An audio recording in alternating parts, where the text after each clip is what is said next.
进来了我就开始咯。好，想知道最近韩国在流行什么吗？想了解关于 K-pop 的大小事吗？想听到关于我韩东的小秘密吗？那就赶快来听叮咚韩东的语音留言吧。大家好，我是叮咚韩东的语音留言的 DJ Dreamcatcher 的韩东，很开心又和大家见面啦。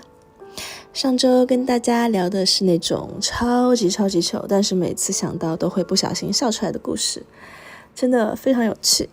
今天呢，韩东商谈室再度开张，让我们来聊聊大家的职场烦恼吧。画下重点哦，是职场烦恼。好，通知来说不要再用公司的网络。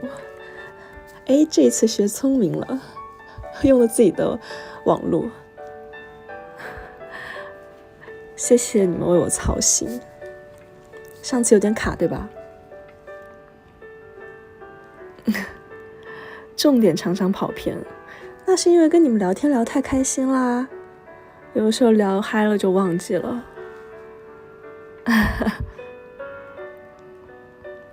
好啦，那我们先直接进入正题，先看看我们的第一条留言。他的昵称是西瓜太郎，好熟悉的名字。Hello， 西瓜妈妈，我是西瓜太郎科科。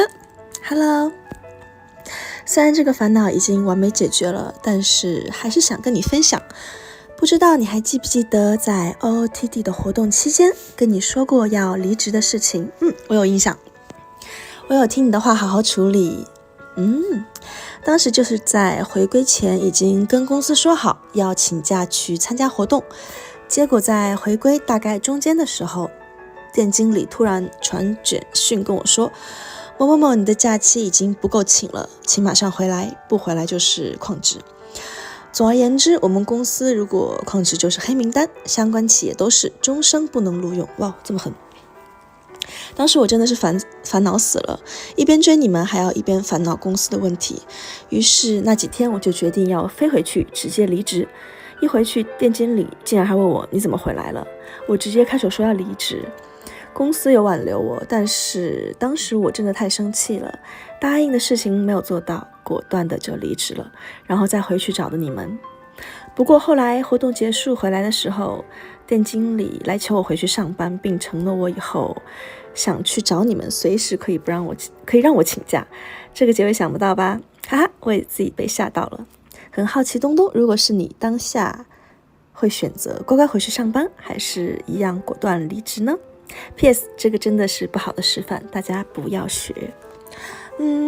其实我还蛮好奇大家的意见的耶，想先听一下你们是站在哪一边的。弟说那结局算是不错了，当然我也觉得是。云溪说不会回去。大家都说不会回去。但是我发现真的很多事情只有失去了才知道它的重要。大家有这样的感觉吗？拉拉竹说我会乖乖回去。Nancy 说直接离职，工作再找就有，小网错过难得。哇哦，喜欢你这个 mind。然后还有人说，双子熊说感觉你的能力很好。我也这么觉得。谁不喜欢一个潜力股呢，是吧？弟说除非找到了更好的工作。平均速度说跟经理说你也有今天，然后离开。哎呦，这么帅气哦。欧萨斯说失去了才懂得珍惜，然后发了一个表情包。怎么感觉你有故事来说来听听。修懒说真爱要及时，工作再找就有。明熙说以后公司又对你不好怎么办？也会有可能。其实如果是我的话，我觉得如果是3年前的我我可能也会果断离职。但是如果是现在的我还是会乖乖回去上班，是我的想法。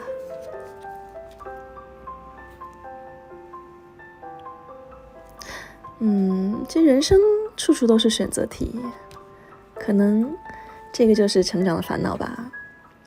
如果我们可以做到每一个选择都无怨无悔，就代表我们是个合格的大人了呢，是不是？3年前是多久？3年前就是3年前哦。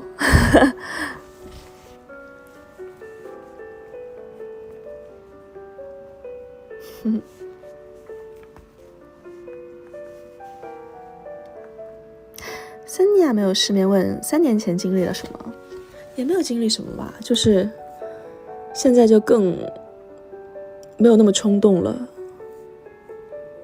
沉淀了吧，应该是。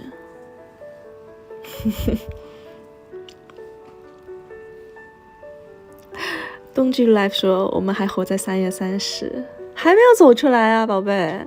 天哪，怎么办？那我们只能更快去找你咯。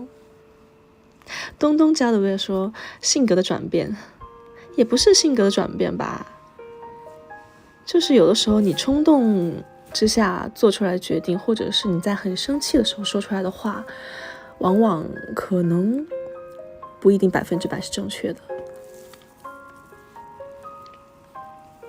应该说成长了吧。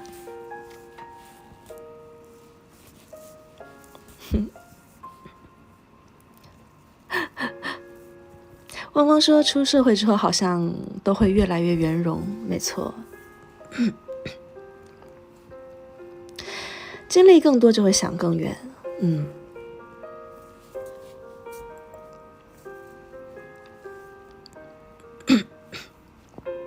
我觉得既然他都承诺你了，那就再相信他一次咯。虽然现在画大饼的也很多，被社会磨练了。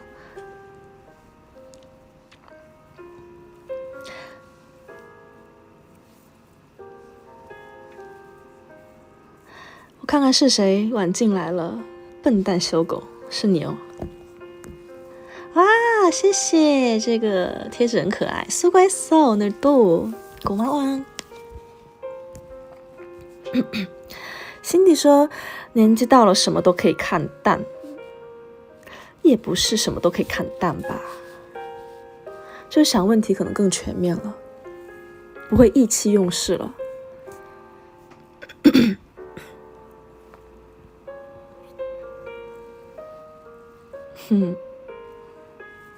好，那我们来看下一条留言。他的名字叫做 Nikki， 他说准备要换工作了，来分享一下遇到的疯狂故事。这份工作是社会住宅的物业管理中心人员，平常工作内容就是跟一般大楼物业差不多，只是因为房东是公家机关，所以会依照生活公约管理，违反公约的住户会被管理室扣点，扣满100点就会被强制解约，不能继续住了。其中有一个住户算得上是问题人物，经常会酗酒，还有在房内大叫之类的。住他隔壁房间的女生一直很害怕，甚至还问过我能不能退租。在事情发生前，因为骑电动车、搭电梯或者是垃圾厨余乱丢等等违规，总共被扣了40点。哇，这么多！只要被扣点成立后，就会寄信件通知给住户。事发当天一如既往的请他来领取信件，领回去的当下他都还没什么特别的情绪波动。只不过正当我准备收拾一下去买午餐的时候，他就怒气冲冲跑进管理室，一掌将那封信拍在柜台上，大声咆哮问我为什么扣他点。他骑电动车都是跟市府讲好的东西，但其实根本没有人同意他可以骑进电梯。的确啦，真的很危险。是不是我去检举他的云云？当时只剩我在管理室内，内心慌的不行，但还是先装傻跟他说我不知道是谁检举的。他这些都是市府处理的，我没有经手过，但他应该也是刚喝过酒，身上传来很浓的酒臭味，所以根本听不进我的话，只是持续自顾自咆哮。我就默默从死角摸出手机开始录音。他咆哮过后大概5分钟左右，我的主管在外面听到声音，赶快回来管理室解救我。矛头转移到主管身上后，我就先往旁边躲。一边观察情况，外加请忙完回来的同事报警。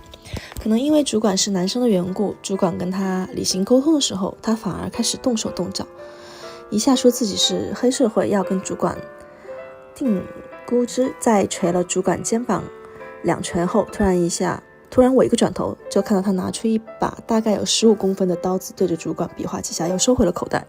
这么可怕！过了几分钟，警察就出现了，来跟我们了解情形。他还是警察来之前跑回家放刀后回来给警察问的话。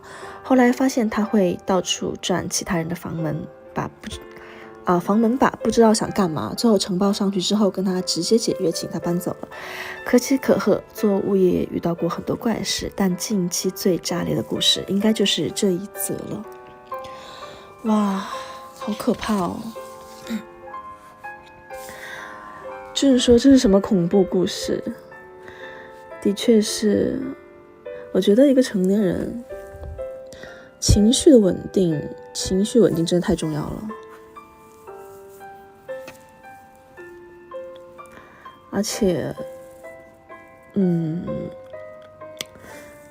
酗酒的话真的很不好。比作家写的还可怕哎。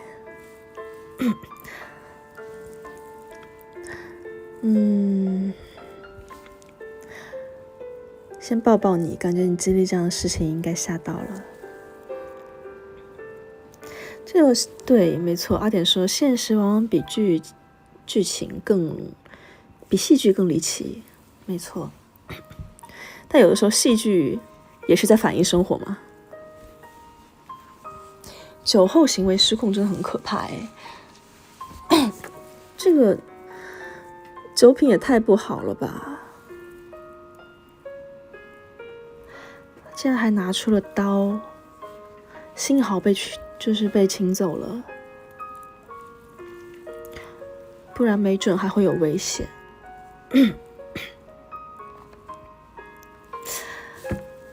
但我觉得他可能把他推到这么情绪波动的一个点，离不开他喝完酒。对，很不讲道理耶，这种人。酒品不好，拜托不要喝酒，没错。我突然有点好奇，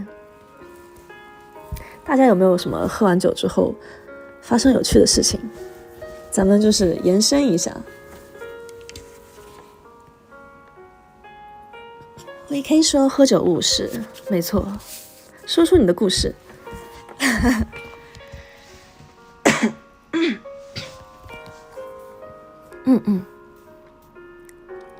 雨田说只有好晕好想睡。哦，那你是喝完酒想睡觉类型。东东确定要听吗？来。还有人说算了，这个我不读了。东东的 ATM 说差点亲了暧昧对象，救大命。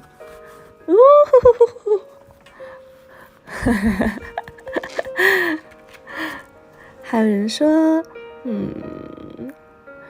我的朋友指着月亮说好大的路灯。那你朋友还蛮可爱的。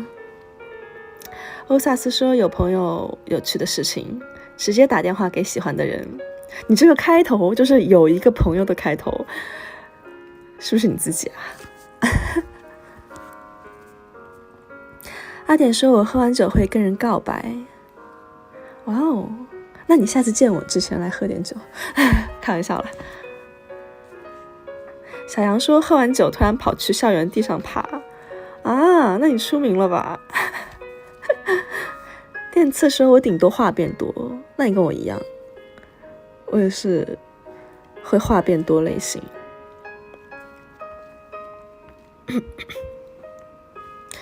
Don't touch me 这个名字，他说假装喝醉告白。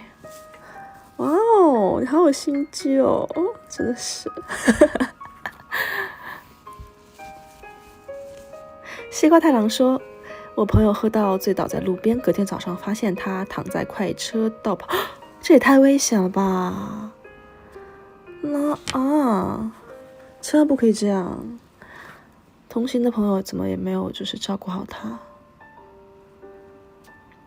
少喝点酒吧，还是建议大家少喝酒，有可以小酌一下，但是点到为止，喝到舒服就行。匿名说，哎，你很聪明哦，你叫匿名。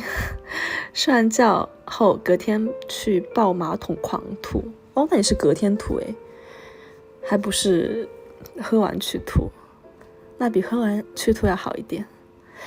Windy 说，喝醉的时候我只是很安静。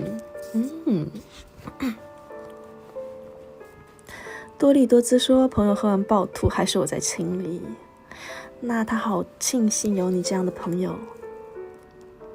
俊说，我记得你们是谁酒量最好来着？那当然不是我。但我好像也还，我不怎么能喝，其实。Insomnia 7说，我比较好奇东东有什么趣事。我好像没有什么趣事诶，顶多可能突然一下倒下睡着了吧。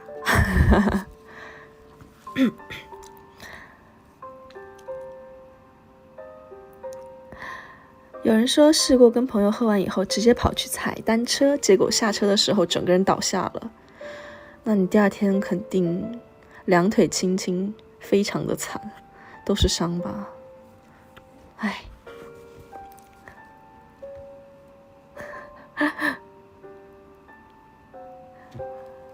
小树 Grace 说，本来喝太多很想睡觉，结果突然被晕船对象亲了。哦，我的天哪！那你好幸福哦。露出了姨母笑。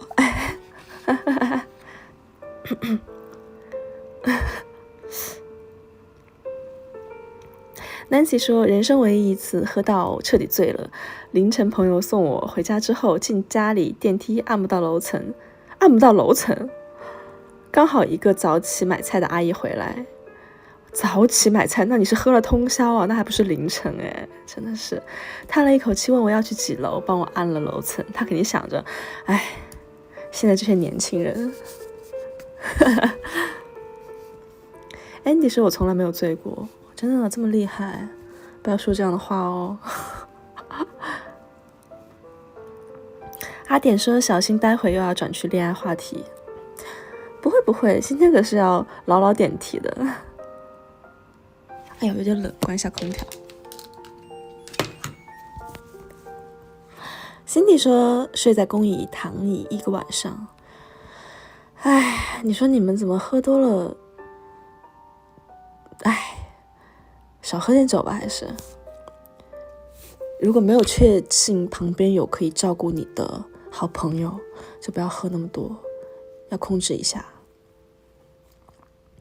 你的小绿说，朋友表面正常，可是回家路上倒在路边。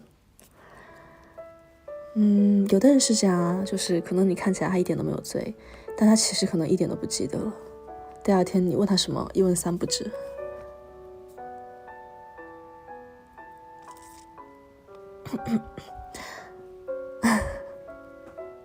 告白大军出动了。有一个遇到了一个不能念的，算了。其实比较想听东东喝醉酒的故事，这个以后再说，以后开一个专题吧。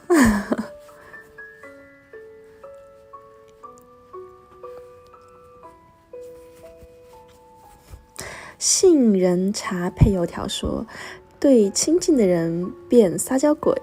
哇哦，那你应该平常也蛮会撒娇的吧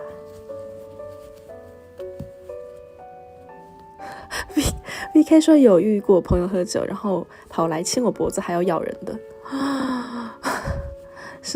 这个有点猛Candy 就是说脸会红到像苹果一样，那你是会有点酒精过敏是吗？我发现大家都对我们成员的酒量很好奇耶。不行，这些一些那种 episode 没有经过人家同意，我不可以说。我自己的我也要考量一下再说，但也没有啦，没有什么很特别的。你们怎么这么好奇？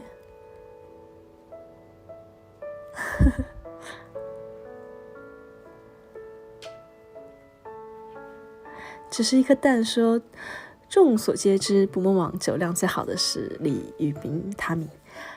出道至今没有人看过他喝醉，的确是我也没有看过他喝酒。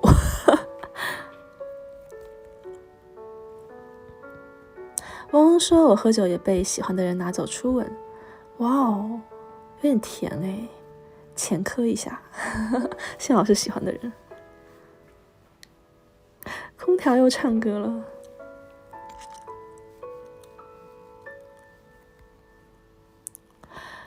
只能喝3趴酒以上就不行了，那你很厉害，你喝3趴，我天哪！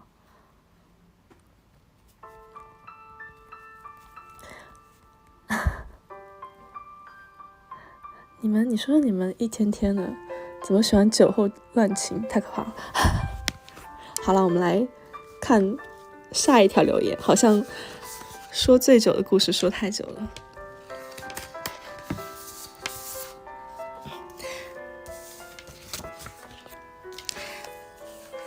还想跟刚才那一位森雅说，你要好好保护好自己，希望这件事情没有给你带来一些影响。下一个他的昵称叫优博，谁的优博？他说去年高考完找了一份兼职，是在货仓工作，工作的地方有2层，老板通常会在下面那一层，偶尔会上来巡2圈。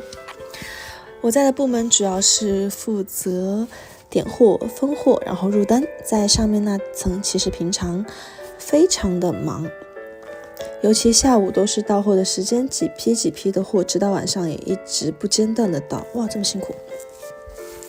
我们组才4-5个人，是真的忙不过来，但不知道为什么，每次老板都是在我们忙完一轮终于休息的时候上来。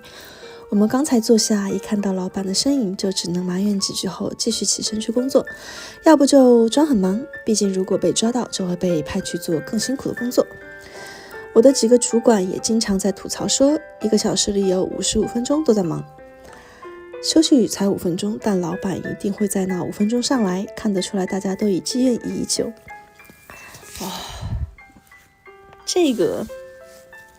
这老板是很会挑时间的，但好像真的会，以前好像会遇到这种情况我自己也有这样亲身的经历。就比如说练习的时候，明明刚开始练了很久，一直在很努力练，一休息，然后就被捉到怎么不练习，就说好委屈哦。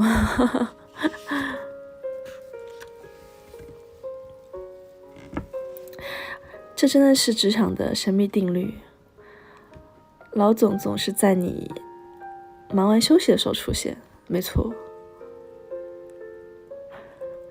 Candy 就是说装忙，大家上班都这样，太有同感了。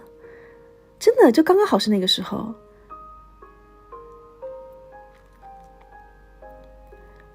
在家里有的时候也会，上学的时候也会，极其认真的时候，班上极其认真的时候，没有老师看管，然后一吵起来，老师就来了。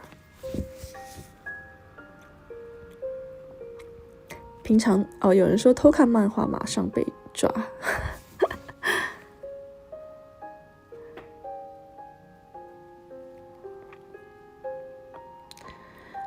不说，总不能一整天都在忙吧，都吃不消了。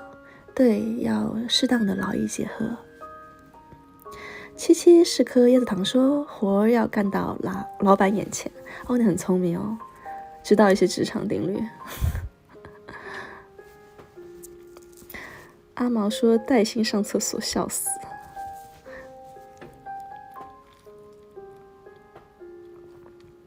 认真的时候没人看到，的确是很委屈哦。小杨说上班明明没有客人，一坐下来马上就进来了。真的是一个神秘的定律耶。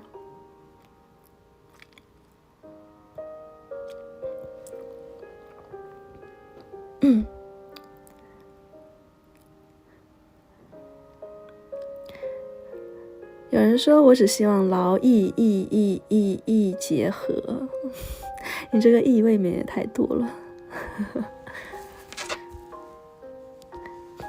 正好打瞌睡的时候，客人就进来了，超尴尬。还有就是，一般出门会打扮，然后一不打扮的时候会碰到熟人，这个真百试不爽。皇上的熊说：“我不敢找工作了，不要被这些职场的一些烦恼给吓到了，都是生活里的一部分。当然，职场里面有开心，也有很烦恼的时候，这样才会让我们的生活变得更丰富嘛，对吧？不要吓到。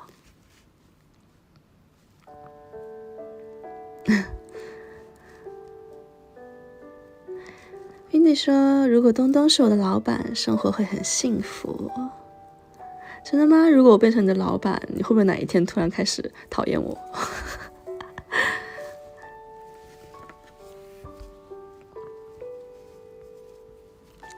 不敢找工作了，躺着让东东养吧。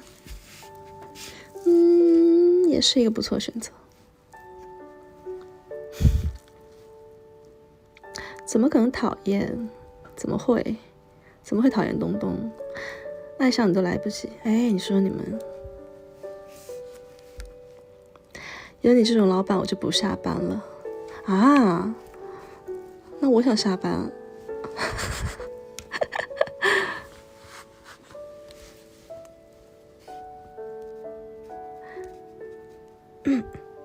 东东当老板可以谈社内恋爱吗？哎呦，你还想挺远呢，宝贝，还社内恋爱，我天！哎，有人有尝试过吗？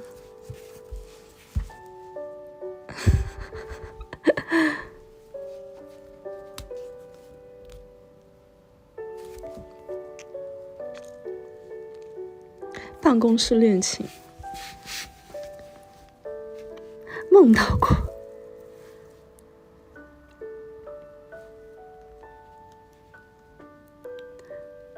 东东教的月说爱情绝缘体27年，怎么可能？肯定是你眼光太高了。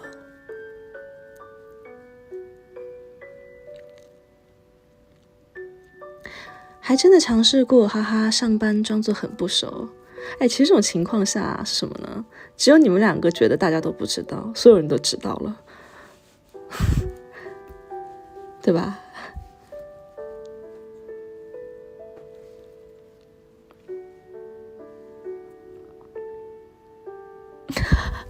说了说，话题怎么最终还是回到恋爱？哈哈哈哈哈！都是被你们带跑了。喵说办公室恋情如果分了，应该会很尴尬。对哦，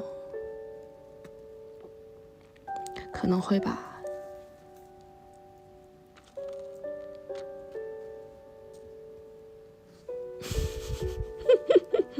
起承转恋爱话题。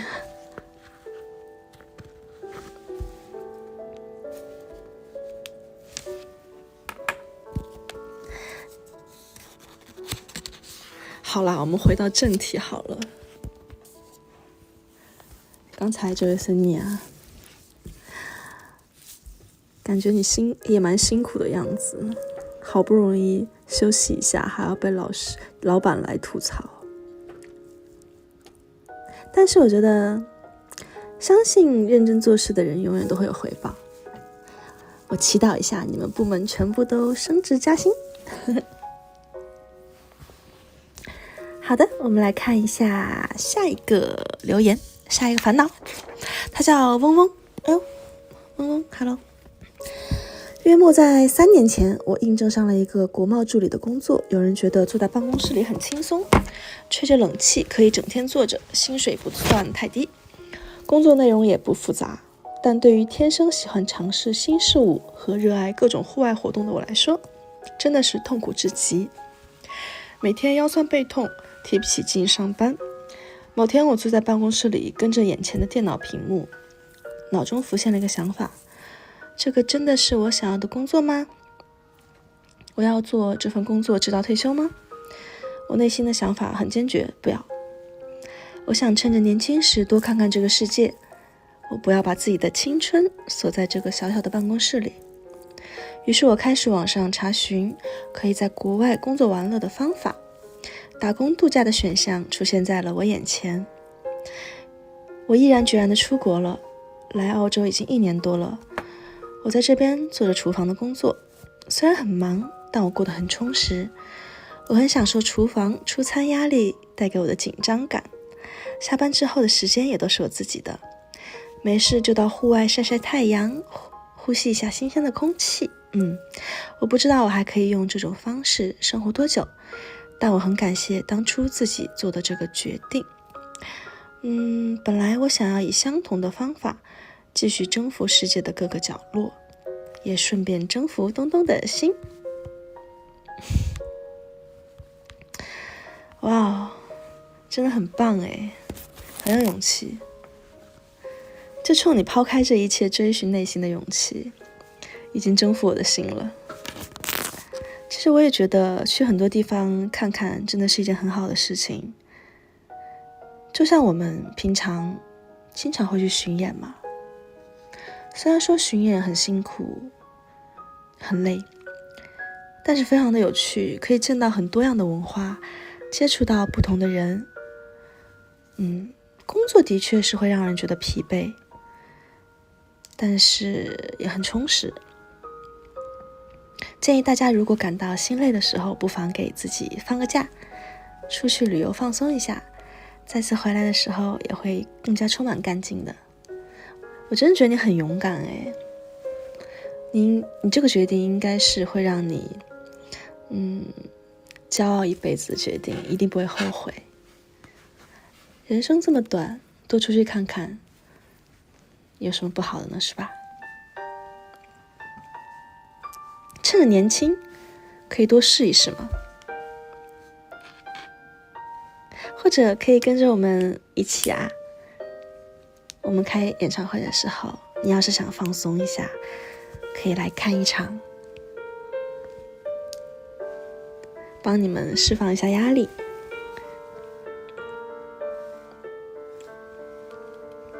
跟着小网飞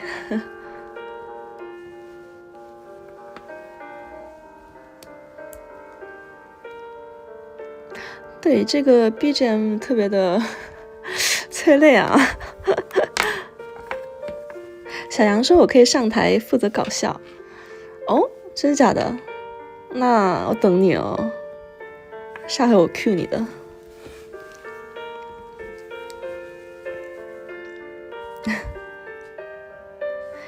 嗡嗡说下一站欧洲，决定跟着捕梦跑。好，欢迎你，但你要注意身体，不用每一场都来啦。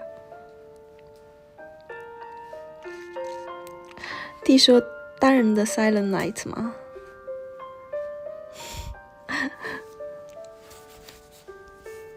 对，像是在香港那个时候，台下2位森尼亚开始 battle。当时有一个小的插曲，有一个小的趣事。我哥哥说，他本来他准备举手的，后来想了一下，会不太好，然后就克制了一下自己。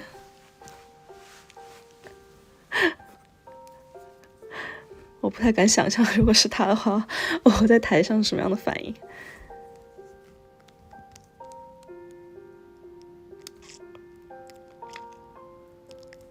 你们这个是什么？爱情，情深的情，为什么都是这个队形？然后有韩国的森尼亚说，后让一提问说，也他打了个爱情，但是括号说뭔지 몰라도 같이 쓴다， 귀여워。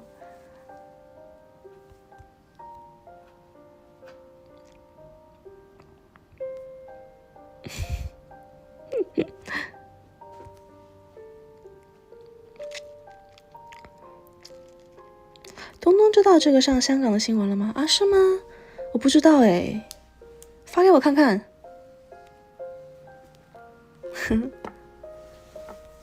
啊，是不是歌？感觉这个 BGM 有点伤感啊，我换一下。好像这个也不是很，就这样吧。嘿，弟说哥哥也有偶像包袱吗？我哥哥一点都没有，他是怕我有吧？他是怕我觉得是不是很丢人？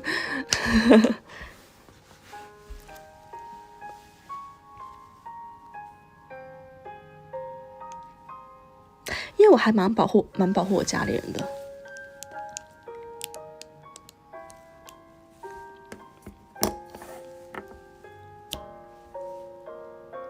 港媒说仿佛置身夜店。别去什么夜店了，来我们演唱会吧。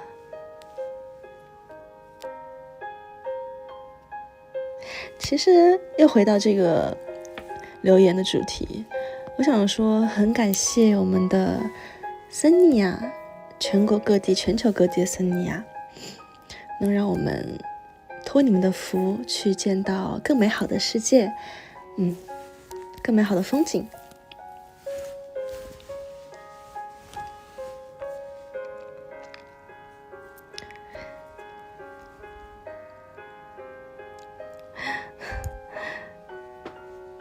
有人说，对呀，夜店有年龄限制，但你们演唱会没有哦。夜店有年龄限制哦，真假的？几岁啊？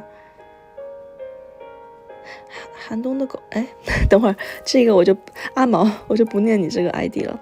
下次带啤酒进去，可以呀。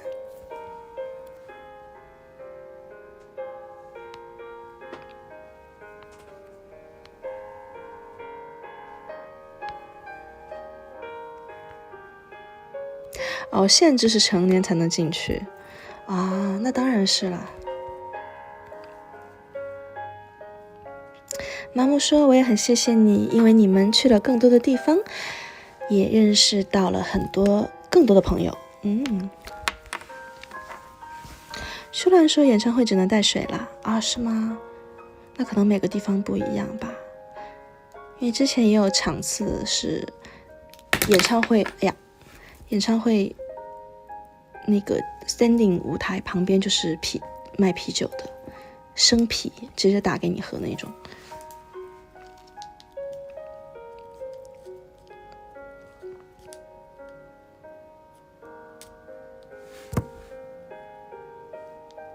因为小网真的认识了很多各种不同国家的三尼亚朋友，完成小时候的梦想，交外国人朋友。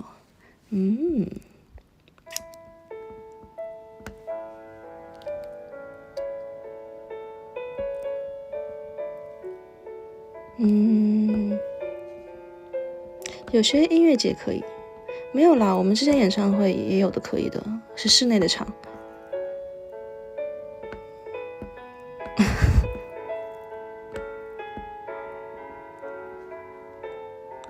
有机会来高雄啤酒节吗？应该不会去啤酒节吧。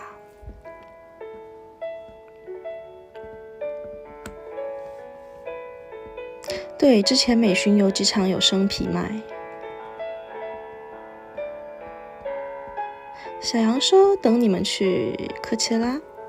哇哦，真是梦想哎，希望有一天可以实现。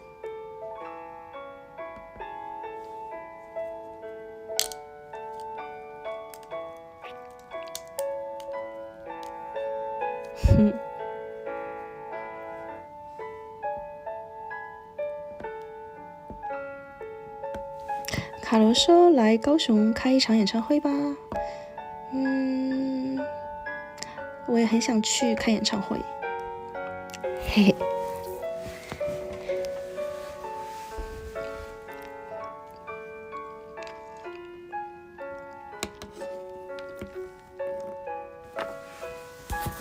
期待一下吧。好，我们来读下一个留言。哎呀，空调关了又热，让我开一下。空调又唱歌了。他的昵称叫惠妹，他说：“东东好，不知道你还记不记得我在手写信上有说到，之前在台湾读烘焙，目前在一间面包店打工，现在也迈入了第2年，也算是倦怠期。一开始老板娘对我的待遇还算不错，但久而久之，她对薪资方面没什么表示，也没有给津贴和花红。什么叫花红？好歹一天要工作12个小时，一个星期要做6天的工，对我来说已经影响了身心健康了。之前在想着要不要辞职，一来是想尝试体验不一样的工作，二来是觉得再待下去对我没有什么好处。可是殊不知他临时接了3个月的大单，哇！重点是帮别家店供应的东西与我们家卖的一点关系也没有，这让我更迟疑了。想请问东东我该怎么做？话说回来，真的要谢谢东东和 Dreamcatcher。说实话，要不是上次在台湾的演唱会上有见到你们，搞不好现在我已经撑不下去了。谢谢你们的歌声和能量，带给我很大的动力，让我坚持下去，爱你们。哇，谢谢你，我也很开心能够成为你的动力。每次听到这样的评价，真的都很触动我，也让我对我的工作更加有动力了。但是，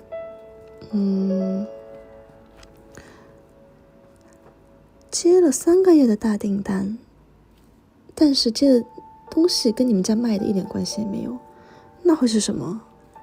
那不是会很为难吗？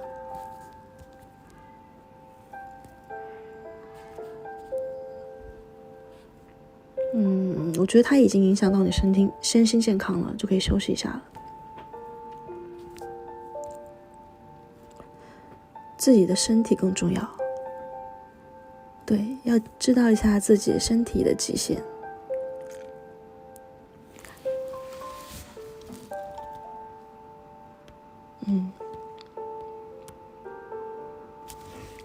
如果是我的话，我肯定不会再去很强迫，因为如果身体已经出现问题了，当然要喊停了。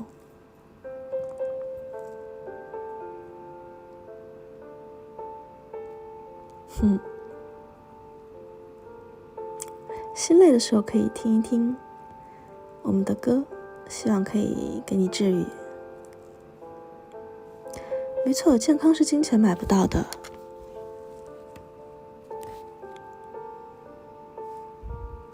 其实这里也想送你一句话，就是我们那首歌里的歌词。너 지금 잘하고 있어，你现在做得很棒。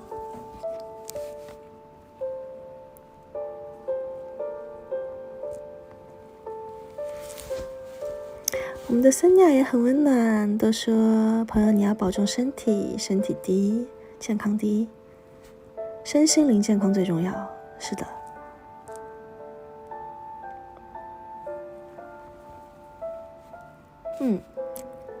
哇，这个贴纸又出现了，苏该骚的多。爱吃糖的安安说，每次累的时候都会把 Tension 翻出来听。太好了。我看到他了。惠妹说谢谢大家的关心，然后还发了2个爱心。哇，这个贴纸是什么？第4件，向日葵。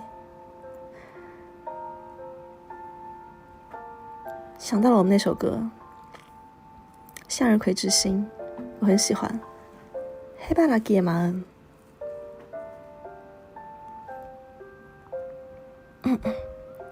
大家都要健健康康的，然后一起再来看我们的演唱会。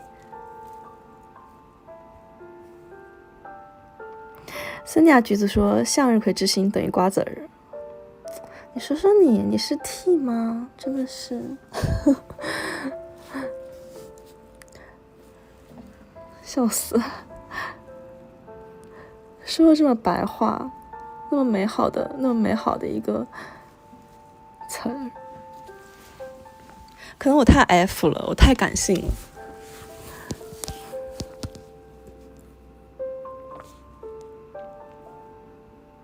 白水说眼泪憋回去了就是感性破坏者，没错。林小璐说 F 人顺便被破坏感动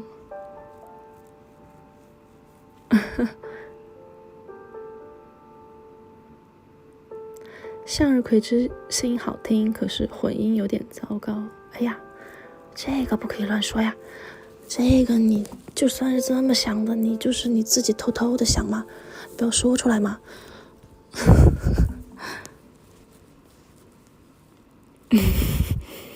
这个就不要再拿出来说了，翻篇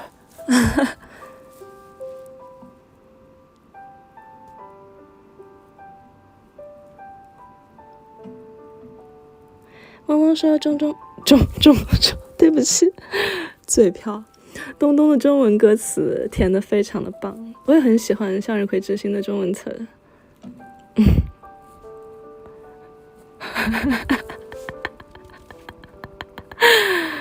弟说没事，反正没有中文员工，的确是。好的，中啊，你们好烦哦。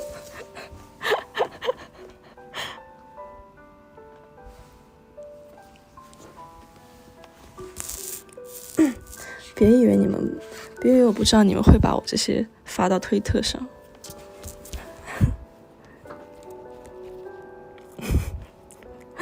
好的，中，嗨中迪，好的，中迪怎么这么搞笑？韩中，之前不是西西吗？现在中西合璧。好了，不要说了，真的是。下一位留言，他叫 Coco。东东，我职场的烦恼虽然已经解决了，就是已经离职了，是吧？但是还想跟东东分享，前一个工作虽然离家很近，薪水还算可以，但是呢，就只有我跟老板2个人在公司，甚至有时候只有我1个人在办公室上班。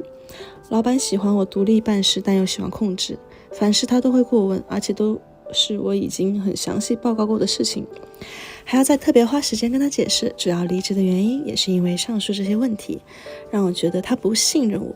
我在这边工作算久了，也没有什么太大的成就感，而且只有我跟老板2个人，缺乏有同事职场环境的经验。重要的问题是薪水有时候会迟给。不过很幸运的是，马上就找到了份新工作。不知道东东会选择继续硬着头皮做下去，积累工作经验，还是找新工作呢？我觉得吧，首先祝贺你这么快找到新的工作，但是这是不是代表你的选择是正确的呢？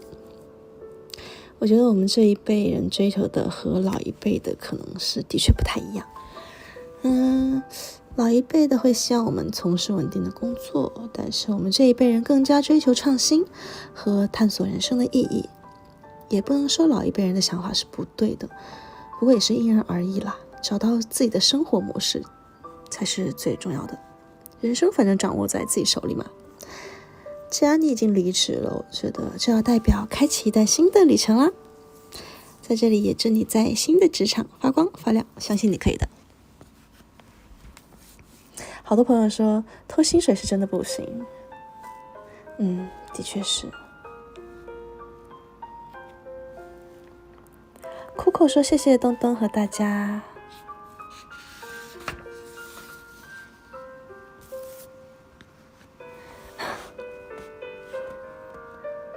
这么多拖薪水的哦。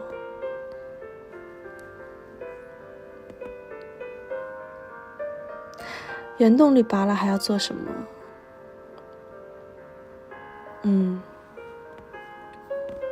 的确是。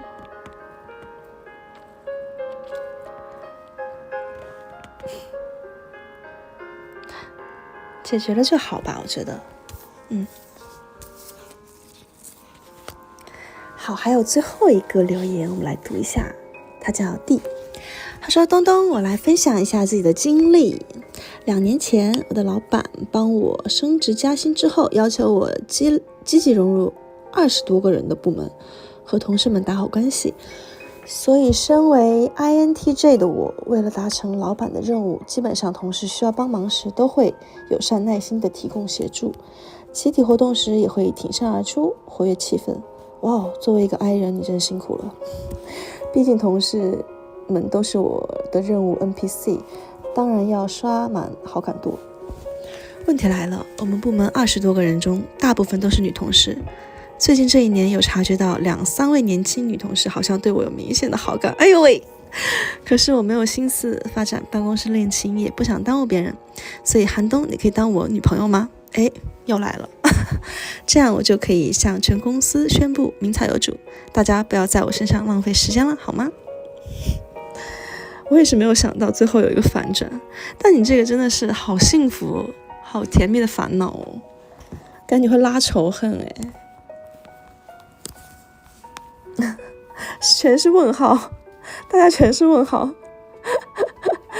起承转告白东东，什么主题都能告白。这样吧，给你出个主意，拿我照片当手机画面，直接跟他说这个是我女朋友，不要再来打扰我了，怎么样？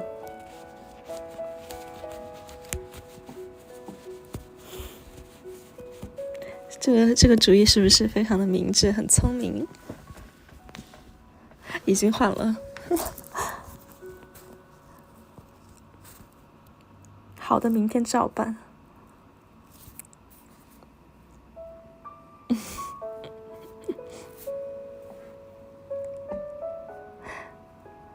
有的人说我的桌布是东炫，我和嘉炫哦，那你就那也不行，你怎么还放2个人的？东东推荐哪一张桌布，哪一张那个桌面是吗？我比较喜欢粉色头发时期的，你发给我，我来帮你挑挑。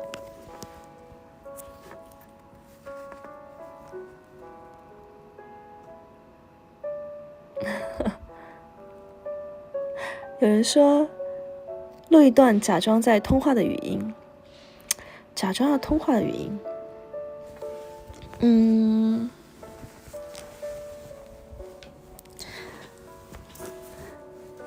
如果他找你，你就给他放，他是我的，你不要再来找我。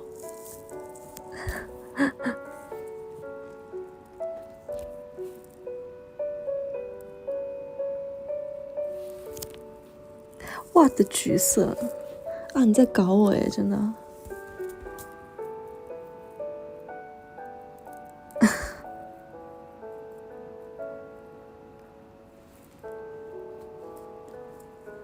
对，你就给他放这句话，你说，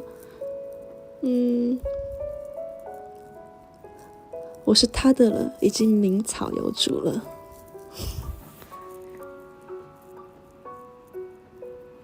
林小璐说：“与橘色不共戴天之仇，可不是嘛？真的是哪壶不开提哪壶，你们真的谢谢了，真是每礼拜必 Q 到哎。对，你说你名花有主了，名花有主也可以。东东可以顺便录起床铃声吗？”黑色啦。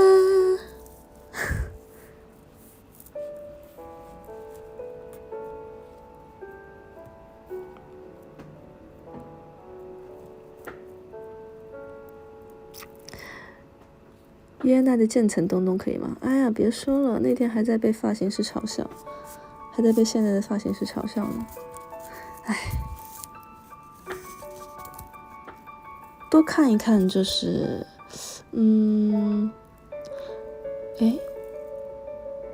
多看一看，没种之后的寒冬吧，我的一个小小请求，可以吗？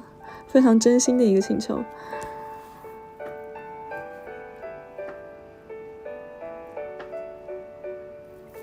东东可以念黑凤梨吗？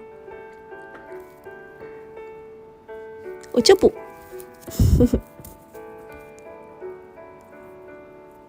红发也很帅，真的吗？我听进去咯。白水。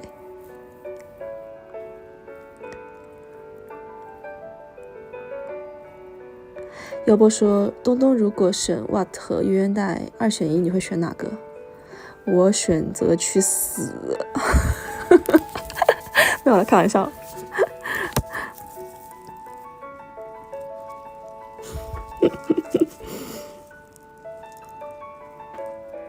大可不必，所以你们不要再提了。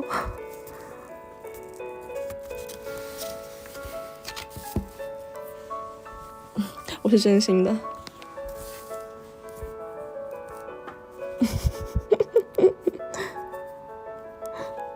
开始要挟你了。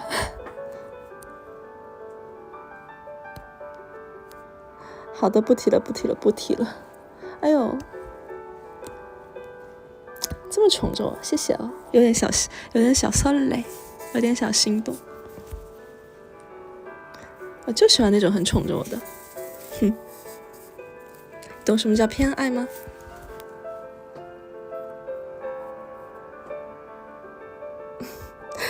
开始情乐了，我的天。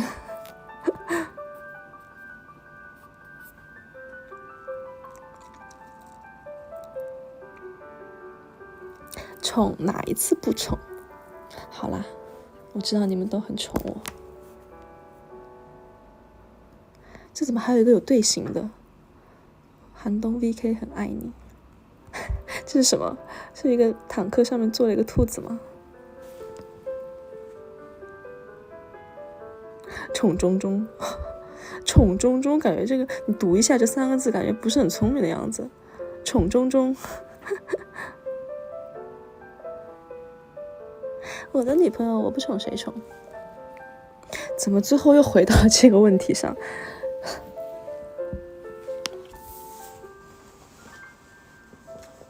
好啦，天哪，时间过得好快。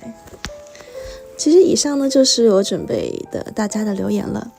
今天的主题是分享职场中的一些小烦恼，希望通过寒冬上谈室可以为大家带来力量。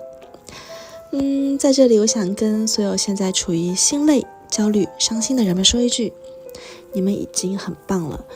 生活中千万不要内耗，要保持乐观的状态，不要因为别人影响了我们的好心情。很多人通过我们的歌曲，通过 Dreamcatcher， 通过不网的歌曲得到了力量，这个时候就派上用场了，不是吗？当你处于烦恼的时候，不妨听听我们的歌曲吧。音乐永远是最好的陪伴，当然 Dreamcatcher 也是。好了，今天的节目就到尾声了。和森尼亚在一起的时间总是过得特别的快，我们第6次见面也到了要说再见的时候了呢。下周我还会带着更好的内容和大家见面的。